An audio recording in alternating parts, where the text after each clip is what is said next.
Hi, good afternoon. It's Julie Henriques from Your Ladders. And just a reminder, Your Ladders is a company I founded that is focused on coaching people and supporting people with the mindset, the mechanics, and the magic of creativity. So the topics that I do these lives about and that I talk about in my courses and I help folks with coaching can transcend creativity because we are multifaceted human beings, but oftentimes it's through the lens of creativity. So I just want to make sure that we're clear on that as I'm having these conversations. I'm so glad that some of you are here to join me. And all of this month, which is February 2021, I'm going to be talking about passion, so passion for our creative selves, passion for life, passion, um, and in balance or with another topic. So last week was about passion and perfectionism. This week is about passion and fear. And this is a really interesting topic for me personally. As a coach, I think about this a lot. And, when you're going through training to become a life coach, we talk about fear a lot because it's a block. And so today's going to be about blocks and moving past them. But I want to talk specifically about fear, pulling back a little bit and going on a more, philosophical level about what fear is. In the world, with emotions, there are two choices, the binary choices. Of course, there's lots of in between. The binary choices that we make are between fear and love. So some people think it's between hate and love, but hate is fear-based. So fear is actually sort of the underlying emotion that gets in people's way. Fear isn't always a bad thing. The reason we develop fear is, it's a primal reaction to things. It's the lizard part of your brain that kicks in when you feel fear, even if you don't feel it, if subconsciously you're making decisions that are fear-based. It was developed to make sure that you stayed safe. And so, if that saber-toothed tiger was running after you, at the beginning of time, your fear kicked in and said you need to run or you need to hide or put something up in front of you so that you're safe. It kept us safe. And so that is a good thing. Safety is a good thing. But as we've developed and as we've had more choices and as we've been exploring ourselves and our humanity a little bit more, fear can also under underlie a lot of decisions you make. It can encourage you to choose a less risky route. But in creativity and in life, staying safe isn't necessarily the best way to truly live the life that you want. And in our creativity, last week we talked about perfectionism, how that gets in the way of people because if they can't be perfect, they don't think they should pursue something. And fear of not being perfect, fear of people making fun of you, fear of failure, are all underlying things that get in the way of truly exploring our passions and truly embracing them. So that we'll step back and we won't feel as if we are being called to jump in and to fully explore, or we'll hold back our emotions so that we have something that keeps us safe instead of going all in. So fear is something that will never go away in our lives. And it's something you need to acknowledge. And again, consciously, you can do your work on getting rid of the blocks and obstacles in your path. But it's a subconscious that you have to be aware of. Really think about why you're not exploring something, why you're not willing to send that short story into that anthology, why you're not picking up a paintbrush, why you're not trying that dance class? Why are you not pursuing the creative path that you really want to do? And subconsciously, what are those blocks that are coming up and how can you address them? You can't, again, you can't get rid of fear, but you can acknowledge it and thank it for its concern and then move it aside. It's really important to do.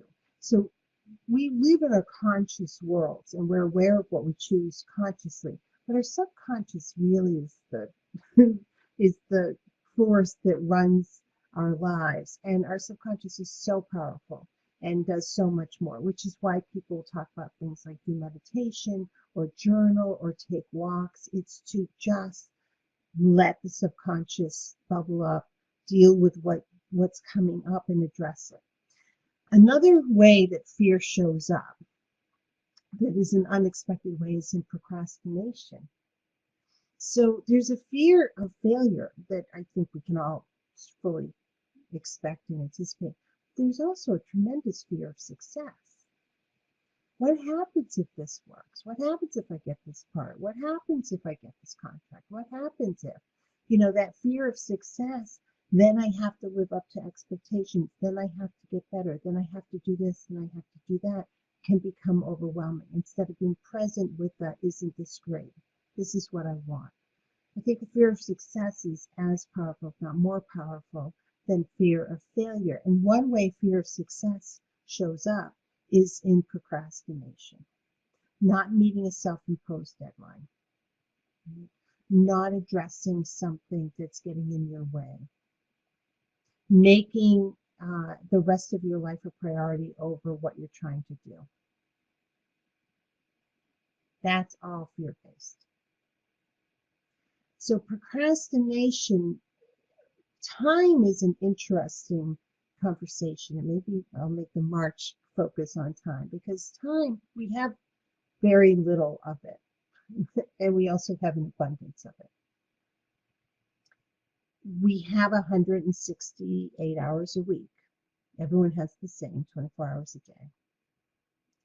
How we spend that time and what we do are choices. And so when you procrastinate on something, you're making a choice not to do that work and not to find the time. And while it may be very true and very valid that you don't have the time, do ask yourself, am I doing this because I don't have the time, or am I procrastinating because I'm not making this a priority? And if I'm not making this a priority, what's going on? If I'm feeling passionate about it, because remember the underlying conversations about passion, if I'm feeling passionate about it, how can I not make this a priority?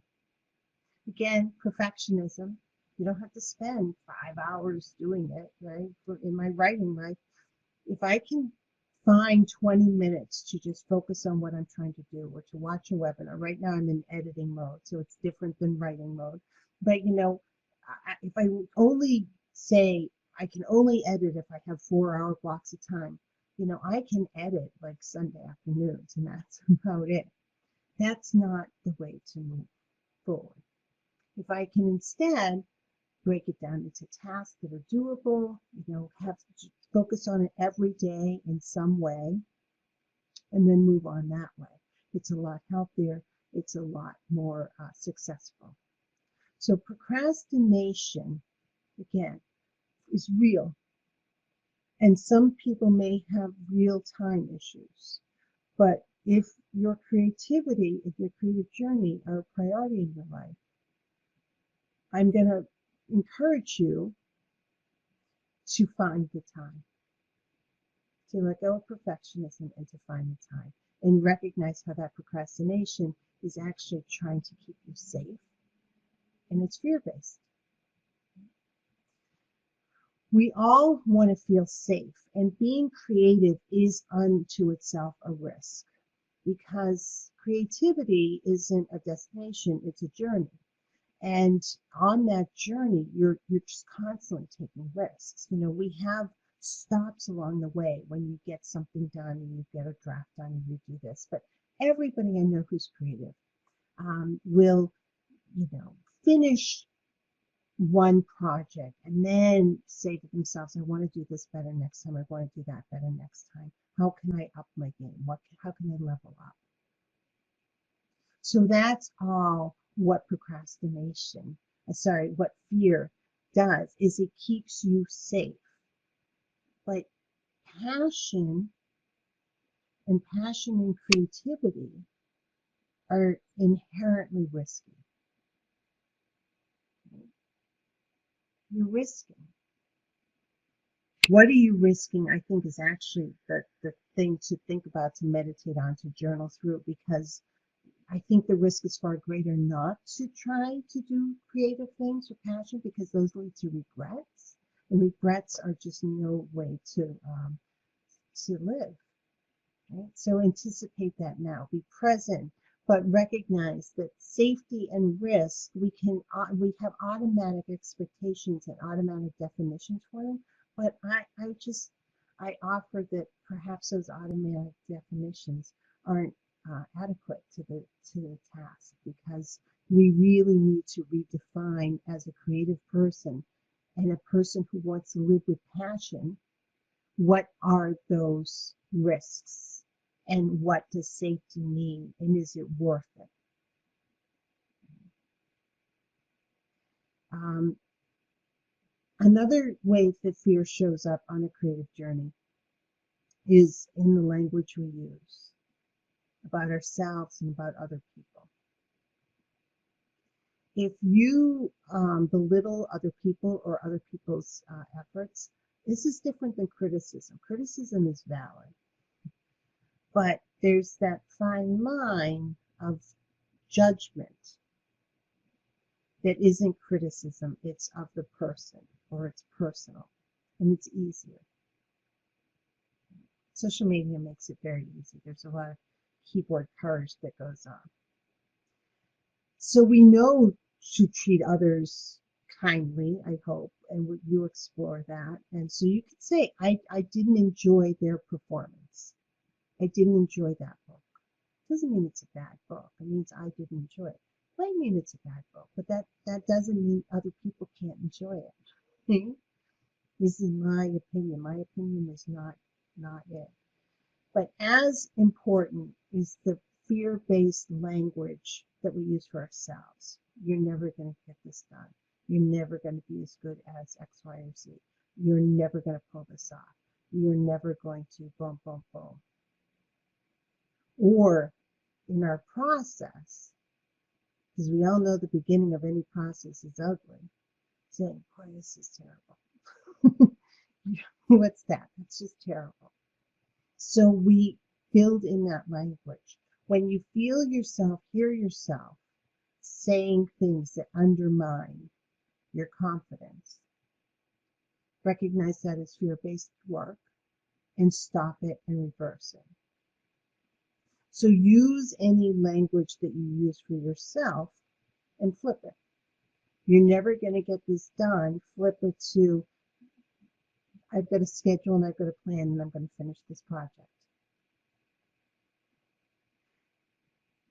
I'm never going to be good at doing this. Flip it to, the process is ongoing and I can continue to learn. Okay? So flip the negatives to positives. This is true anytime you have negative self-talk. But for creativity, it's showing a kindness to yourself. So I do think the words we speak about others and the judgments we will put on others can be toxic to ourselves, because we're mirroring what we feel about ourselves or our insecurities. So they are two different conversations. But for yourself, every time you have something negative, again, you can apply this to your whole life. Flip it to something positive. It doesn't have to be like, oh, sunshine and rainbows and everything's perfect and there are unicorns flipping through the field, because that's not realistic. You need to believe it. So again, I'm never going to get this done. Flipping it to, I've got a schedule, I've got a plan, I'm going to finish this. And then as you're working on your plan, you can break it down into reasonable steps to ensure that you can in fact finish. I mean, that's the work that a coach can help you with. For writers, that's what my writing journey membership helps people with, is to not create impossible goals, but to create realistic goals that get them where they want to go. Because that's really important as well. Brave does not mean that you don't have fear. Brave means that you do it despite the fear. So living with fear for some folks is just constant. It's just, you can't pretend it's not there. You can act like it isn't there, but you need to be honest. And sometimes you need some support in that, right? Because there can be anxiousness and there can be other components that just amplify themselves, and that, talk therapy or medication or other things can possibly help you with. So don't, if you're feeling overly anxious, don't think, okay, then I'm doing something wrong or I'm not getting it. Or I need to, you may need support from outside to get you through things. And that's absolutely fine. And that's normal for a lot of folks. And you don't have to suffer through this. But in general, there's some things that, you get better at over time. But for instance, for me, speaking in front of a large crowd, when I was younger, I just couldn't do it. Now, I've given speeches and I've spoken to crowds and I've done this, and I'm better at it. In some cases, I'm very good at it, but it doesn't mean that I don't feel like puking or I do an event or I give a speech or whatever. I mean, that's just, it's just part of my process. So brave does not mean without fear. Brave means you're doing it despite the fear. And again, maybe with some help, but that's brave as well. Don't undermine your confidence with that as well. I think, well, that person's so brave because they, did X, Y, or Z. Well, I'm sure that if you talk to that person, really talk to that person, they would tell you about the times they were nervous and about the things that made them nervous. When you talk to other people about their creative journey, there are things that they that don't make them at all nervous, that send you, but then there are things that you're very comfortable doing that make them nervous. We're all human beings. We're all complicated. We've all got stuff. But so don't think that you have to get rid of fear in order to be brave or in order to be an explorer on your creative journey. Right? Don't wait for that moment, because that moment's probably never going to come. You can certainly get over some fears, but they crop back up. And it's never done. We're humans again, and we have cycles of energy, and you can feel more tired at different times, or you can have more on your plate, or you can have outside factors that are affecting you. So it's a human condition. And so that's the last thing I really want to talk to you about today, as far as passion and fear. Passion, I'm using it in a very positive light. Again, I'm a fiction writer, so I can see how passion can also lead to bad things and bad behavior and all the rest of that kind of stuff. I'm trying to be very optimistic in this group and in these conversations. But passion is, if we equate that with love, and we have fear, again, they're binary parts of us, but they have to coexist inside of you to different degrees. Don't let fear dampen your passion. Right? If fear keeps telling you you're not, that's not good enough, or you're, whatever, or suppose, again, I'll use a writing example. Suppose you've sent out 50 query letters and you keep getting turned down. Fear is going to tell you that you're not good enough, and your passion may be dampened. So don't let your passion put blinders on. Look at what you're sending out. Maybe the package isn't good. Maybe the query letter's not good. Maybe you need to network some more, whatever you need to do. So with passion, we need to stay open to exploration and to feedback and to everything else. But it's a purity of exploration for the joy and for the love.